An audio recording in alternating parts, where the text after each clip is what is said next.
디도서 3장 5절은 우리를 구원하시되 우리의 행한 바 의로운 행위로 말미암지 아니하고 오직 그의 긍휼하심을 쫓아 중생의 씻음과 성령의 새롭게 하심으로 하셨다고 말하고 있습니다. 우리의 본성은 다른 사람과 다를 바가 없습니다. 우리의 본성은 마귀의 자식이었기 때문에 타락한 상태에서 살고 있었다는 것을 우리는 기억해야 되는 것입니다. 그러므로 우리는 타락한 상태에서 살고 있는 자들에게 긍휼한 마음으로 저들도 구원받을 수 있도록 우리는 저들을 위해서 중보 기도해야 할 것입니다.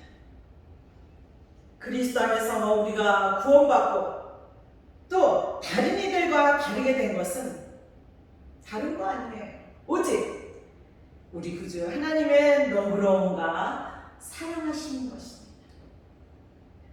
우리가 비록 의로운 것과 법과 규칙 안에서 행하는 행위라 할지라도 우리의 구원의 근거와 조건이 되기에는 불충분합니다. 그래서 오직 하나님의 긍휼에 따른 중생의 씻음과 성령의 새롭게 함으로만 우리는 넉넉히 구원받을 수 있는 것입니다. 또 디도서 2장 11절에 보면은 하나님의 은혜가 사람에게 구원을 가져온다고 말하고 있습니다. 하나님의 은혜가, 우리 은혜 이야기 많이 하죠? 그 은혜를 통해서 우리를 구원해 주신다는 것이죠. 그래서 이 하나님의 은혜는 그리스도께서 이루신 모든 것을 우리가 누리는 거예요. 그렇다면 어떤 건가요? 그리스도께서 이루신 모든 것이 무엇입니까? 그리스도께서 이 땅에 오셔서 성육신으로 오셨죠. 성육신으로 오셔서 또한 고난받으시고 십자가에 못 박히시고 또한 못 박히실 뿐만이 아니라 장사되심이 되셨죠. 장사되신 다음에 부활하셨습니다. 근데 부활로 끝나는 것이 아니라 우리가 부활 생명으로 생명 주는 그 영이 되셔서 이 생명 주는 그 영이 우리 안에 계시는 것이죠. 우리와 함께 있는 거예요. 그래서 우리가 그리스도와 함께 살 수 있는 것입니다. 그래서 그리스도와 함께 살고 있음으로 말미암아 그분으로 하여금 우리가 은혜를 받고 그분으로 하여금 우리가 구원함을 받아서 주님을 살고 주님으로 누리고 있는 것입니다. 그래서 승천 안에서 실제이신 그리스도를 체험하는 거예요. 그리스도를 체험하고 그 그리스도를 누리면서 살게 하는 것입니다. 또한 디도서 3장 7절은 우리가 주님의 은혜로 의롭게 된다고 말하고 있습니다. 주님의 은혜로 의롭게 된다는 거예요. 우리가 구원받고 거듭나고 또한 의롭게 되고 거룩하게 되는 모든 과정이 어떠한 과정, 무엇이냐? 그게 곧 하나님의 은혜로 의롭게 된다는 거예요. 우리의 신앙생활은 이거예요. 우리가 구원받고 거듭나서 의롭게 되고 거룩한 생활하고 하나님 앞에 영광, 하나님의 기쁨이 되고 이 생활하는 거예요. 우리가 지금 그 생활하는 데 있어서 또 하나 어떤 것이 들어가면 예수님께서 십자가에 죽으시고 고난받으시고 이러한 과정, 두 가지 과정을 통해서 우리는 주님 앞에 가는 그날까지 신앙생활이 그겁니다. 하는 일이 그겁니다. 그래서 우리가 주님을 닮아가는 거예요. 그리스도화 되는 것입니다. 하나님께 속해 있던 우리가 죄 때문에 하나님으로부터 떠나 있었죠. 예수님께서 십자가에서 죽으심으로 그분께서 흘리신 피로 우리가 의롭게 된 것이 하나님의 은혜인 것입니다. 그러나 디도서 3장 5절 본문에 보니까 하나님께서 그분의 긍휼을 따라서 우리를 구원하셨다는, 하나님의 긍휼을 따라서 우리를 구원하셨다는 것입니다. 하나님의 긍휼은 우리가 하나님께 받은 은혜의 일부분입니다. 스스로 의롭다고 생각하는 사람, 어느 정도 예수 믿고 어느 정도 조금 알만 하면은 이 정도면 되지 않았을까 하는 마음이 누구나 조금씩 올라와요. 그래서 자기 스스로 의롭다고 생각하는 사람은 하나님께 긍휼이나 은혜 받기를 좋아하지 않아요. 자기의 열심으로 무엇인가 하나님을 기쁘시게 해보기 위해서 막 하는 것입니다. 그래서 하나님께서 무엇인가 드리기를 더 좋아하는 것입니다. 우리는 열심 가지고 주님 앞에 가는 거 아닙니다. 이것은 하나님의 경륜 안에 있는 하나님의 길과 반대되는 것이죠. 그래서 하나님의 은혜와 긍휼은 즉 무엇이냐? 하나님의 사랑의 표현이에요. 표현. 우리에게 긍휼과 은혜를 베푸시는 게 하나님의 사랑의 표현.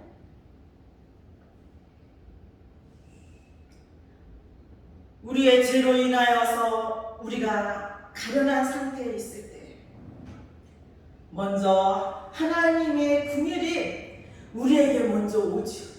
우리에게 먼저 오고 그 다음에 하나님의 은혜를 받을 수 있도록 모든 환경을 하나님께서 만들어 주시는 거예요. 내가 하는 건 0.1%도 없어요. 내가 들어가면은 하나님은 벌써 스톱합니다. 우리는 그런 거 많이 체험해 봤을 거예요. 내가 하려고 하면은 벌써 주님은 역사하지 않습니다. 예를 들어보면 아버지가 돌아오는 탕자를 보고 아주 치근히 여기는 거예요. 얼마나 그 꼴이 우습겠어요. 돼지우리에서 같이 살고 왔으니까. 그것이 치근히 여기는 그 자체가 무엇이냐? 아버지의 긍휼이라는 거예요. 그래서 아버지의 긍휼이었기 때문에 아버지의 사랑의 표현이었습니다. 아버지의 사랑의 표현은 제일 좋은 겉옷을 탕자에게 입히는 거예요. 또 입힐 뿐만이 아니라 아주 제일 좋은 살찐 송아지를 먹이는 것이었습니다. 이것이 곧 하나님의 은혜인 것입니다. 하나님의 긍휼은 더 멀리까지 미쳐서 우리와 하나님의 은혜 사이에 멀어진 간격을 연결하는 다리를 놓아서 우리를 하나님의 은혜의 구원으로 날마다 인도하는 거예요. 그래서 그 인도해 주시면 우리의 마음이 얼마나 기쁩니까? 또 우리가 하나님 앞에 영광 돌리죠. 내가 주님을 만났더니 이러한 현상이 나타나서 주님을 자꾸 표현하는 거죠. 이 구절은 중생에 대한 말을 하고 있어요. 중생이란 무엇이냐? 중생이라는 것은 영적으로 다시 태어나는 것입니다. 거듭남을 말하는, 새로운 나는 것을 말하는 것입니다. 거듭남이라는 것은 즉 무엇이냐? 한 번 거듭났다고 그것이 주님 앞에 우리 육체가 끝날 때까지 끝난 것이 아니라 우리는 한 번 거듭나서 끝난 것이 아니라 날마다 그 거듭남을 통해서 변화가 일어나야 되는 거예요. 즉 거듭났다는 것은 변화의 시작이에요. 또 하나 미움이 거듭나서 사랑으로 변화. 하나씩 사랑으로 바뀌는 거예요. 옛사람이 새 사람으로 변화되는 것이죠. 중생의 씻음은 우리가 다시 태어나는 것으로 시작해서 우리를 새 사람 안으로 만드시는 하나님의 그 새 창조의 과정으로서 성령께서 우리를 새롭게 하심으로 계속 이어지는, 그래서 신앙생활은 ING, 계속 진행하는 거예요. 우리의 육체가 끝날 때까지 우리가 내가 하는 것이 아니라 그리스도 안에서 계속 진행하고 있는 것이죠.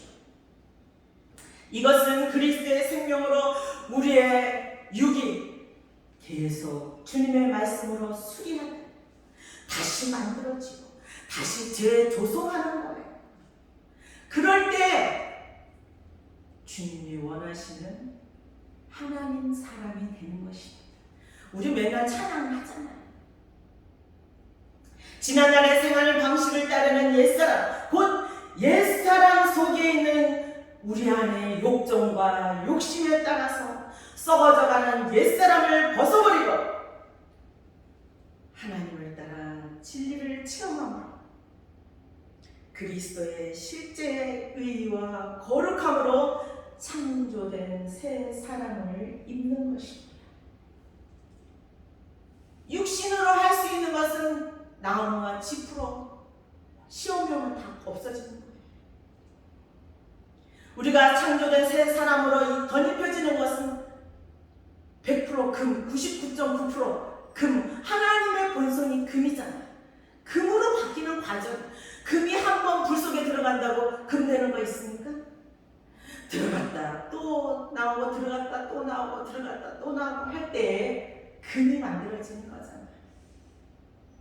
그렇기 때문에 우리가 시험이 온다고 해서 그거를 불평불만하는 것이 아니라, 야, 하나님께서 나에게 좋은 걸 주시려고 또 뭔가 사인이 왔구나. 주님 감사합니다. 또 이것이 지나고 나면 나에게 또 어떠한 것을 준비하고 계십니까? 우리는 산 소망으로 사는 자들이에요. 그게 예수 믿는 자들이죠. 그래서 우리는 하나님 닮는 그릇입니다. 하나님의 신격에서는 아니죠. 하나님의 신격에서는 아니지만 하나님의 생명과 하나님의 본성과 하나님의 기능과 하나님의 표현을 안에서 우리는 하나님과 똑같아지는 거예요. 우리는 대단한 사람인 것입니다. 우리는 예수 닮기 원한다고 찬송하죠. 예수 닮기 원합니다. 우리가 예수 닮기 위해서는 말씀을 붙잡고 기도해야지. 제가 말씀드렸죠. 거듭나고 이러한 과정, 십자가의 그 과정, 그러한 과정을 붙잡고 기도하는 거예요. 또한 찬송에는, 우리가 부르는 찬송가죠. 찬송에는 무엇이냐면 우리가 육신이 있음으로 인해서 고난과 슬픔과 손실이 있는 거예요. 찬송에는 그러한 세 가지 조건이 따랐을 때 하나님 앞에 찬송을 드리는 거예요. 우리 그러잖아요. 우리가 시험을 통과하고 나면 우리가 또 전도할 때 내 물질이 조금이라도 빠져나가게 되면 빠져나가는 거에 신경이 쓰는 게 아니라 빠져나감으로 인해서 상대방에게 기쁨을 주는 그 기쁨이 내 안에 있잖아요. 그러니까 저절로 흥얼 콧노래가 나오는 거예요. 그게 바로 찬송이에요. 그래서 우리 믿는 이들은 그리스도를 닮는 자들인 것입니다. 우리는 어디를 가든지 예수 믿는 사람들은 그리스도의 향기를 나타내는 자들이죠. 우리의 첫사람 아담의 영역 안에서, 우리는 첫사람 아담의 영역 안에서 출생했어요.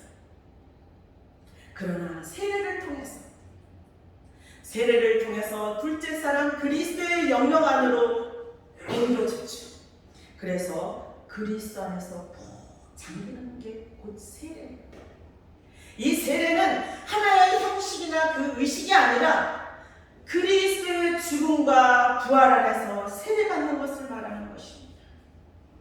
그렇다면 우리가 이거는 주님께서 이루어 놓으신 객관적인 사실입니다. 그렇다면 우리는 이러한 것들을 주관적으로 우리 안에서 실제를 이루어내야 되는 사람들이에요. 그리스도의 죽음은 세상과 사탄의 세력에서 우리를 분별시켰습니다. 우리를 분별시키기 위해서는 우리는 이러한 말씀을 갖고 기도로 나아가는, 그 말씀이 실제가 되게끔 내 안에서 역사가 일어나게끔 기도하는 거예요. 그게 바로 무엇이냐? 경건의 능력이에요. 말만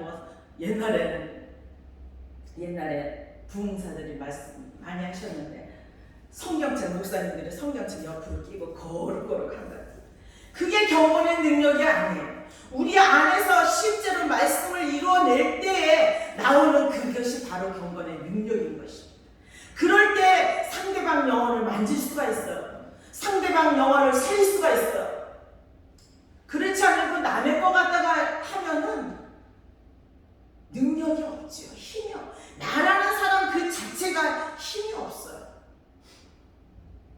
그리스도의 죽음은 우리의 타고난 현 생명과 또한 육체와 우리로 인하여 나타나는 죄와 우리의 자아와 사탄과 모든 것을 끝낸 것입니다. 우리가 부활의 영역 안에서 살고 또한 생명 아래서 다스리는 생활을 할 때 우리 안에 있는 아담에 속한 모든 것이 처리되어서 우리는 부활 안에서 새 사람이 되는 것입니다. 우리가 그리스도 안에 있고 그분과 유기적으로 연결되어 있기 때문에 그분의 죽음과 부활은 우리 것이 되는 거예요. 그 말씀을 믿음으로 받아들여서 그 믿음으로 받아들인 말씀을 가지고 기도하는 거죠. 그래서 기도하는 거예요. 이것은 그분의 그 능력 있는 죽음의 요소가 오직 부활하시고 생명 주시는 영 안에만 있기 때문입니다. 다른 것으로는 구원받을 수가 없어요. 부활은 장래의 상태일 뿐만이 아니라 현재 과정 속에 있는 거예요. 현재 지금 우리가 처음 하는 거예요. 옛날 이야기가 아닙니다. 성령께서는 이루시고 성취하시고 새롭게 하셔서 새 사람의 그 거룩한 본질을 우리 안으로 공급해 주시죠. 즉 성령은 우리의 생각을 새롭게 하여서 우리를 신성한 본성을 가진 새 창조물로 만드시는 것입니다. 그래서 우리가 성령 충만하면 충만할수록 주님의 것을 가지고 주의를 하는 거예요. 주의를 하는 것을 왜 하느냐? 내가 복 받기 위해서? 주님의 복을 받죠. 주님에 대한 상급을 받죠, 우리가.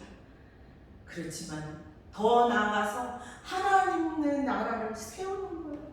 교회를 세우는 거예요. 우리의 믿음 생활은 성령의 역사하심에 인도함을 받는 것입니다. 그래서 성령의 역사 아니면 아무것도 할 수 없습니다.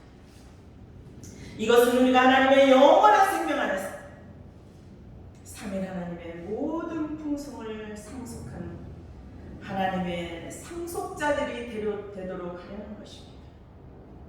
어떤 분은 그래요. 목사님, 내가 하나님의 자녀죠? 맞죠? 그러면 돌아가면서 좋아가지고 막 갑니다. 우리는 하나님의 자녀일 뿐만이 아니라 한 걸음 더 나가서 하나님의 아들이에요. 또한 하나님의 아들일 뿐만이 아니라 하나님의 모든 것을 내가 가질 수 있는 상속자들인 것입니다. 그렇기 때문에 우리는 금식하면서 다른 사람이 놀러 갈 때 기도하고 말씀 보고 그러는 거잖아. 다른 사람들이 세상 사람들과 똑같이 할 때 우리는 더 주님 안으로 들어가려고 몸부림치는 것입니다.